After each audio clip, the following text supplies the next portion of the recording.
നീ എന്താ അടുക്കളയില്? അത് ഞാൻ ഈ കുടത്തിൽ എന്താന്ന് അറിയാൻ വേണ്ടി വെറുതെ കൈയിട്ട് നോക്കിയതാ, പക്ഷെ കുടുങ്ങിയടാ. എവിടെ ഇങ്ങോട്ട് കാണിക്ക്. ചേടാ ഇത് എടുക്കാൻ കിട്ടില്ലല്ലോ. എടാ നീ കൈയിട്ടത് കൊണ്ടൊന്നും എന്റെ കൈ എടുക്കാൻ പറ്റില്ല. അതിന് നിന്റെ കൈ ആരെടുക്കാൻ നോക്കി? ഞാൻ 2 മുട്ട പുഴുങ്ങാനിട്ടുണ്ടായിരുന്നു, അതെടുക്കാൻ നോക്കിയതാ. എടാ ഞാൻ ആദ്യം കൈയൊന്നും എടുത്തോട്ടെ, എന്നിട്ട് ഞാൻ മുട്ട തരാം. തന്നാ മതി, നല്ല വിലയുള്ള മുട്ട.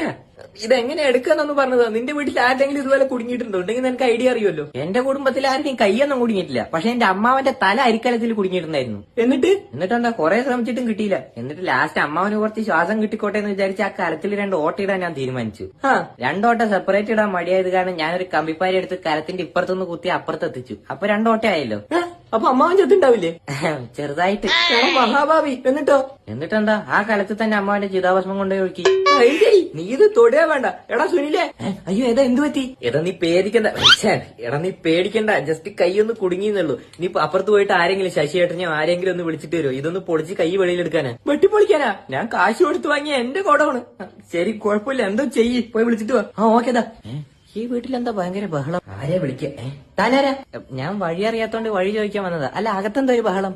അത് വിനുവിന്റെ കൈ സുനിത കൊതത്തിൽ കുടുങ്ങി. എന്നിട്ട് താനെങ്ങോട്ടാ? ഞാൻ സുനിത കൊതം കുത്തി പൊളിക്കാൻ ആരെ വിളിക്കാൻ പോവാ.